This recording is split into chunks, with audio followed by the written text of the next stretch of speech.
आज हम इस वीडियो के माध्यम से शब्द समता पर बात करेंगे। इसे अंग्रेजी में इक्वलिटी कहा जाता है। समता के अनेक अर्थ हैं। यह शब्द अत्यंत बृहद अर्थ वाला शब्द है। समता का अर्थ समानता से होता है।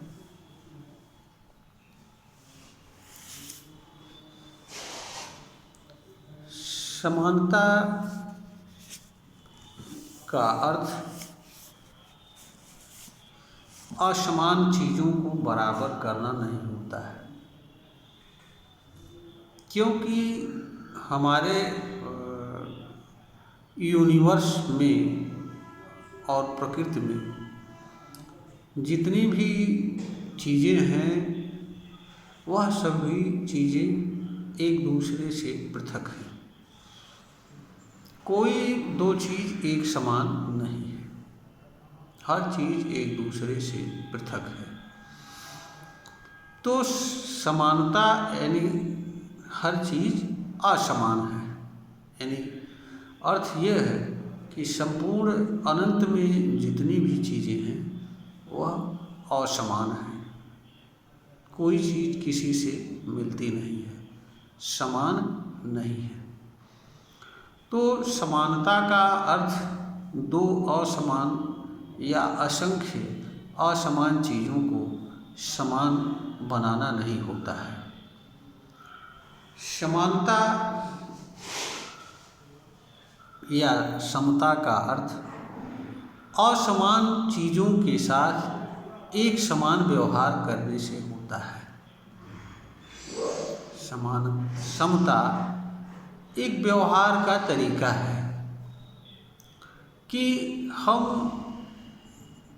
जो चीज़ें हमसे पृथक हैं या किसी चीज़ से पृथक हैं, तो मनुष्य दूसरे मनुष्य और मनुष्य से भिन्न चीज़ों के साथ किस तरह का व्यवहार करें, इस चीज़ का वर्णन उल्लेख समता करती है, समानता करती है। समता का अर्थ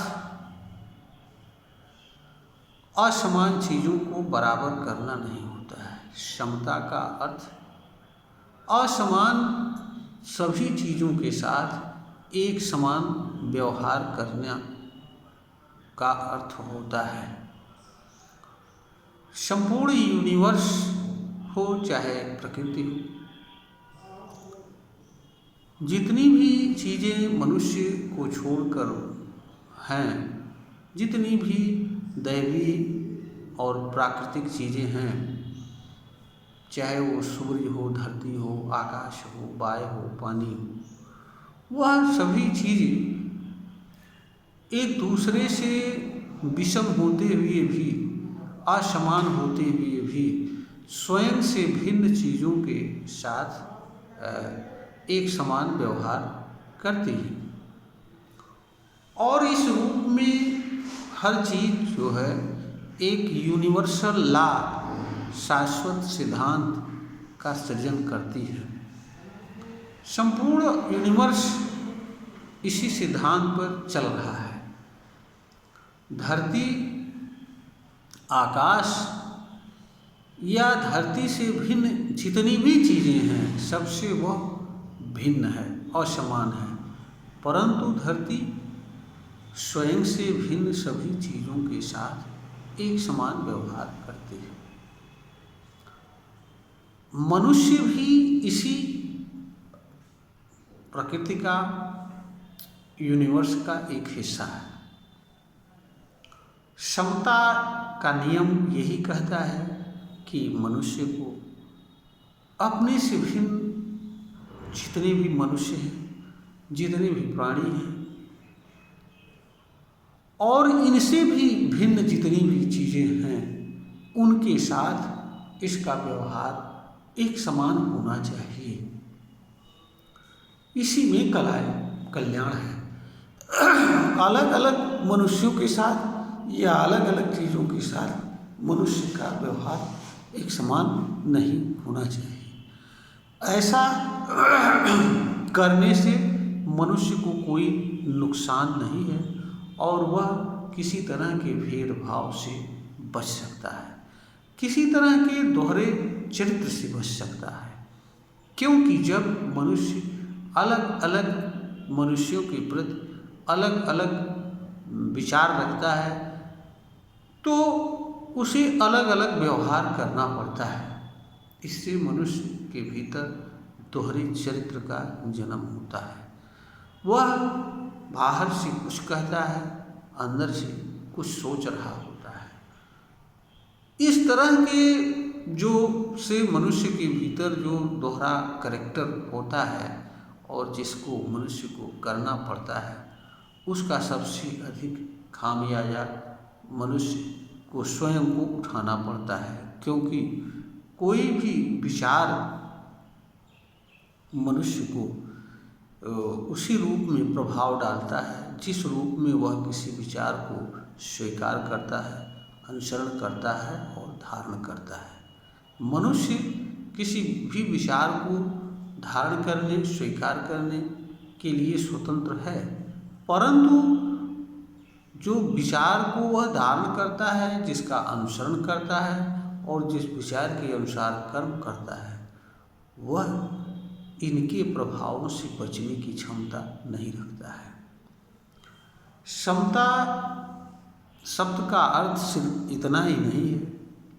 समता एक विचार है, समता एक भाव है, समता एक नियम है, समता एक व्यवस्था है और समता एक व्यवहार है, कार्य करने का तरीका है और समता एक जीवन जीने का तरीका है। समता जितना देखने में छोटा शब्द लगता है उतना है नहीं। वास्तव में इसका अर्थ अत्यंत वृहद है और जो व्यक्ति इसको समझ ले फिर वह हर तरह के भेदभाव से रहित होकर जीवन जीने की कला को सीख जाएगा, समझ जाएगा। उसे अपने और पराये में कोई भेद नहीं महसूस होगा। वह प्रसन्नतापूर्वक, आनंदपूर्वक जीवन जीने का अधिकार और अवसर प्राप्त कर लेगा। वह हर तरह की बुराइयों से मुक्त हो जाएगा। उसका मन शांत, पवित्र और स्थिर हो जाएगा। उसके अंदर कहीं कोई शंका जैसी चीज नहीं रह जाएगा। समता एक विचार है।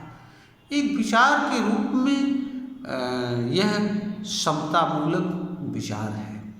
समतामूलक विचार का आशय ऐसे विचार से होते हैं जिसकी बुनियाद समानता पर होती है और समतामूलक ऐसा विचार होता है जो हर चीज़ के साथ एक समान व्यवहार की बात करता है, एक तरह के कर्म की बात करता है, एक तरह की भावना की बात करता है, किसी तरह के भेदभाव को नहीं सहन करता है। वह भेदभाव रहित विचार होता है। उसका आधार, समतामूलक विचार का आधार ही समानता होती है। तो जिसकी बुनियाद ही समानता पर आधारित हो, जो विचार समानता के नियम से जन्म लेते हैं, सिद्धांत से जन्म लेते हैं, वह विचार समतामूलक विचार कहलाते हैं। समता एक भाव है जिसे समभाव कहा जाता है। समभाव का आशय एक समान भाव से होता है। यह एक देखने का तरीका होता है कि हम अलग अलग चीज़ों को अलग अलग भाव से देखें या हर चीज़ को एक भाव से देखें या जो चीज़ जिस रूप में है उस चीज़ को उस रूप में देखें। तो वास्तव में समभाव का अर्थ है सत्य, यथार्थ एवं वास्तविक रूप में किसी चीज़ को देखने से होता है। किसी चीज़ के साथ किसी तरह का छेड़छाड़ करना नहीं, भेदभाव नहीं करना। जो चीज़ वास्तव में जिस रूप में हो, जिस भाव हो, उसे उसी रूप में देखना चाहिए। जैसे एक पिता को पिता के रूप में, माता को माता के रूप में, भाई को भाई के रूप में, और जो मित्र है उसी मित्र के रूप में देखना चाहिए। और जो किसी में नहीं आते हैं उन्हें एक मनुष्य के रूप में देखना चाहिए। मनुष्य में भेदभाव नहीं। जितने भी मनुष्य हों, संपूर्ण मानव जात, प्राणी, यहाँ तक कि जितनी भी चीज़ें हैं, सबको एक समान भाव से देखने की ज़रूरत होती है। यह नहीं कि हम अपनी सुविधा के अनुसार, उपयोग के अनुसार, अपने हानि लाभ के अनुसार, किसी चीज़ को उसके गुण धर्म के अनुसार किसी को अच्छा देखना, किसी को बुरा देखना, किसी के प्रति बुरा विचार रखना, अलग अलग चीज़ों के प्रति भाव रखना समभाव नहीं होता है। समभाव का अर्थ जब एक समान भाव से होता है। यह एक देखने का तरीका होता है। जब मनुष्य के पास इस तरह की क्षमता होती है और जब मनुष्य हर चीज़ को एक समान भाव से या जिस रूप में है उस रूप में वह उसे देखने का प्रयास करता है, देखता है, तो उसकी सोच और विचार भी उसके अनुसार बन जाते हैं। एक व्यक्ति भोजन करता है, वहाँ भी अलग भाव होते हैं। कुछ लोग भोजन को जीने का साधन समझकर भोजन करते हैं और कुछ लोग इंद्रियों को संतुष्ट करने के लिए भोजन करते हैं। उनके लिए स्वादिष्ट और क्या क्या चीज़ या उनके अनुसार मनपसंद की चीज़ हो तो भोजन अच्छा है, नहीं तो अच्छा नहीं है। वास्तव में भोजन का कार्य शरीर का पोषण के अलावा और कोई कार्य नहीं होता है। यह एक सच्चाई है। तो जब भोजन को हम इस रूप में देखते हैं, इस रूप में ग्रहण करते हैं, तो वहाँ समभाव, क्योंकि भोजन का यथार्थ रूप यही है। जैसा भी भोजन आया हमने उसे श्रद्धापूर्वक ग्रहण करना चाहिए, बजाय उसके प्रति किसी तरह की नकारात्मक छवि या किसी तरह के असंतोष जैसी चीज़ को लाने से। जितनी ऊर्जा भोजन से मिलती नहीं है उतनी ऊर्जा हम इस तरह की सोच और विचार को ला करके नष्ट कर देते हैं। वो भोजन हमारे लिए उतना कारगर नहीं रहता है जितना वह होता है। तो भोजन को जिस रूप में भी, जैसा भी रूप में सामने आता है, उसे उसी रूप में ग्रहण करना चाहिए। ये भोजन का उद्देश्य है। ये भोजन के प्रति समभाव है। समता एक जीवन जीने का तरीका है, एक व्यवहार का तरीका है। हम अलग अलग चीज़ों के साथ, अलग अलग व्यक्तियों के साथ अलग अलग व्यवहार करें या हर चीज़ के साथ एक समान व्यवहार करें, इस तरह का अवसर हमारे ऊपर आता है। और हमें यह समझना होता है कि हमारे लिए इन दोनों में से अच्छा क्या होता है। जब हम हर मनुष्य के साथ एक समान व्यवहार करते हैं तो हमें कोई दिक्कत नहीं होती है। हमारे सामने कोई आवे, किसी भी रूप में आवे, हमें कोई दिक्कत नहीं होती। लेकिन जब हम अलग अलग लोगों के प्रति अलग अलग व्यवहार के बारे में विचार करते हैं या इस तरह का व्यवहार करना चाहते हैं, तो उसी तरह के विचार भी हमारे अंदर पहले से अलग अलग लोगों के बैठ जाते हैं और अलग अलग लोगों के अनुसार अलग अलग लोगों के सामने आने पर अलग अलग तरह के विचार से हम प्रभावित होते हैं और उसके अनुसार हमें उस तरह के क्रियाकलाप करने पड़ते हैं। इससे हम असहज होते हैं, असंतुष्ट होते हैं और जो हमारे जीवन जीने का सामान्य और सरल तरीका है वह खत्म हो जाता है। हम असामान्य जीवन जीते हैं और असामान्य जीवन हमारे शरीर ही नहीं बल्कि हमारी इंद्रियों, मन, मस्तिष्क, विचार आदि सब कुछ को दूषित करता है। दूषित अवस्था में जीवन जीना मनुष्य के लिए सबसे बड़ा हानिकारक होता है। तो समता का बड़ा बृहद अर्थ है और यह तब समझ में आता है जब इस पर ईमानदारी एवं निष्पक्ष भाव से मनुष्य चिंतन मनन करता है और इसको जानने का प्रयास करता है, व्यवहारिक जीवन में उतारता है। और जब मनुष्य इसे व्यवहारिक जीवन में उतारने का प्रयास करता है तो धीरे धीरे इसे समझ में आने लगती है। फिर उसे ऐसा लगता है कि इससे अच्छी चीज़ और कोई नहीं। वैसे समता एक ऐसी चीज़ है जिस पर हमारा समाज खुले रूप से चर्चा करने में असमर्थ है। अगर कोई व्यक्ति इस पर चर्चा करना चाहता है तो जितने भी लोग सामने होंगे सभी लोग इसे नकारात्मक विचार इसके प्रति रखेंगे और सबसे पहले विचार वो आएंगे जो इसको खारिज करेंगे कि ये साहब ये तो संभव नहीं है, क्योंकि हर कोई समान नहीं है। तो जब समान नहीं है तो समानता कैसे संभव है। वस्तुतः ऐसे लोग समानता को जानते ही नहीं हैं, न उन्होंने देखा है न समझा है। वो तो यही जानते हैं कि जब सभी चीज़ें एक समान नहीं है तो समानता हो आ कैसे सकती है।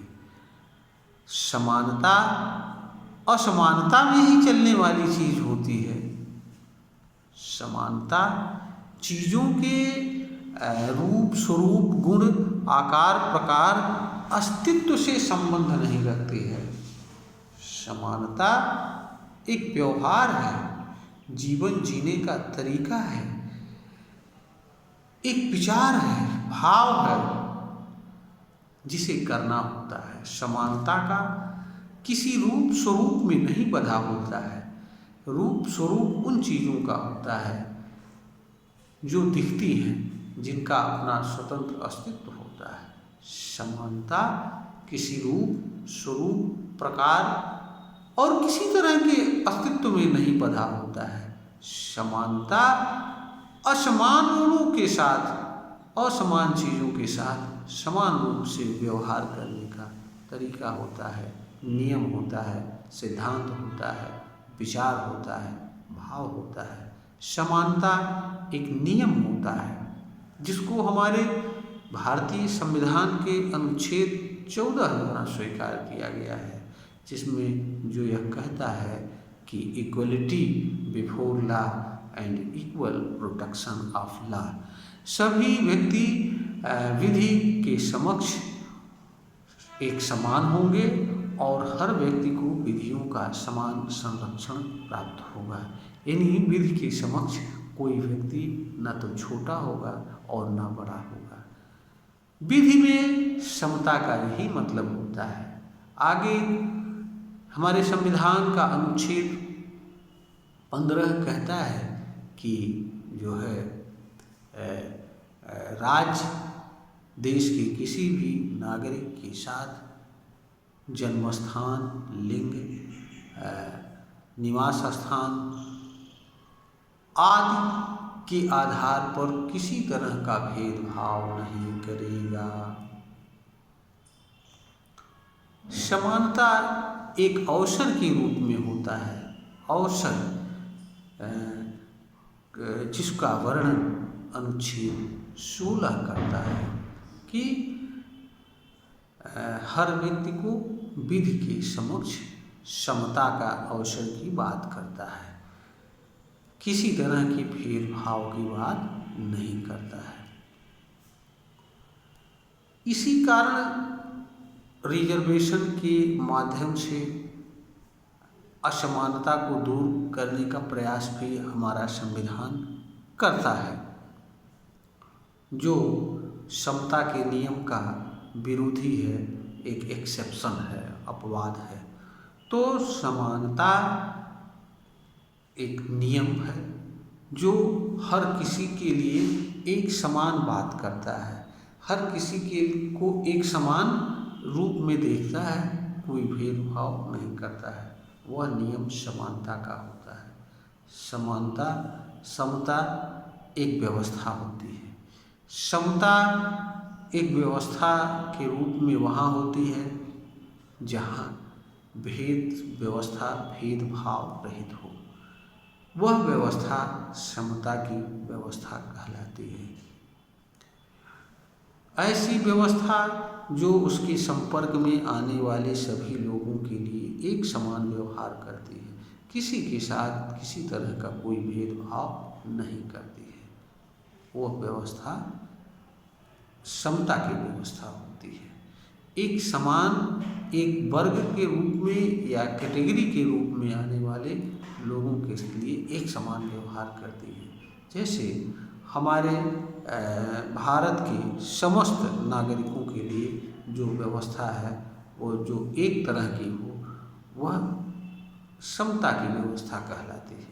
यह नहीं कि उसी व्यवस्था में एक नागरिक के लिए अलग व्यवस्था, दूसरे नागरिक के लिए अलग व्यवस्था, इस तरह की व्यवस्था समता के नियम का विरोधी होती है। यह अलग बात है कि कुछ लोग अपने स्वार्थ के अनुसार उन चीज़ों को ही अच्छा बताते हैं जो भेदभाव मूलक होती हैं, चाहे वो लिंग के आधार पर, चाहे वर्ग के आधार पर या किसी अन्य आधार पर। यह अलग बात है, यह विषय इस वीडियो का नहीं है। तो समता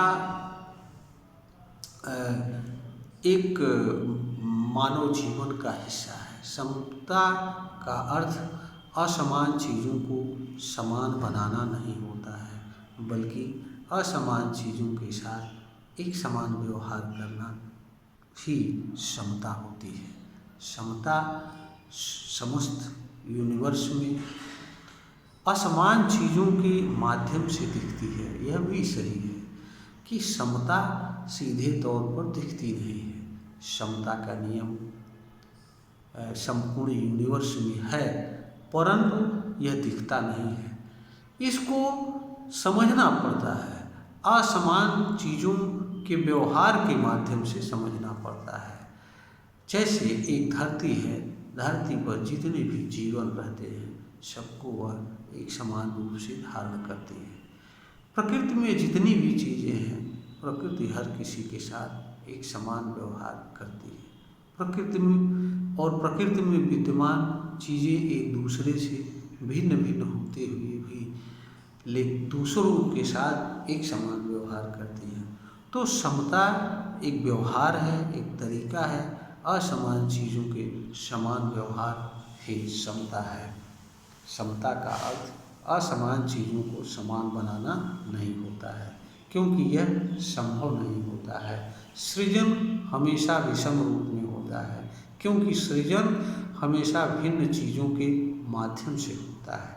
सीधे कोई सृजन नहीं होता है और वह चीज़ें हमेशा भिन्न भिन्न होती हैं, इसलिए सृजन हमेशा विषम रूप में होता है और दो चीज़ों का एक समान हो पाना संभव नहीं है, क्योंकि ऐसा होने से हमारे ब्रह्मांड का नियम ही खत्म हो जाएगा, वजूद ही खत्म हो जाएगा। क्योंकि जहाँ सृजन है, विनाश है, वहीं ब्रह्मांड है। वहीं ब्रह्मांड में विद्यमान चीज़ें हैं। जहाँ सृजन नहीं होगा, विनाश नहीं होगा, वहाँ कोई चीज़ नहीं होगी। सृजन और विनाश के कारण ही मनुष्य जन्म लेता है, मृत्यु को प्राप्त होता है।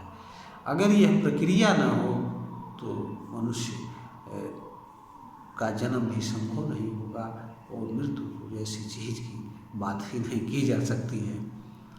तो समता एक व्यवहार का तरीका है जो ज्ञान से संभव होता है। इसको जानना एवं समझना होता है। इससे नुकसान कुछ नहीं होता है, फायदे मनुष्य को असंख्य होते हैं। यह वीडियो ज्ञानवर्धन ही बनाई गई है, प्रसिद्ध की जा रही है। हो सकता है यह वीडियो श्रोता का किसी रूप में ज्ञानवर्धन करने में समर्थ हो। अगर ऐसा श्रोता को प्रतीत होता है तो इसे अवश्य लाइक करें, शेयर करें और सब्सक्राइब करें। ऐसा हमारा हर श्रोतागण से निवेदन है।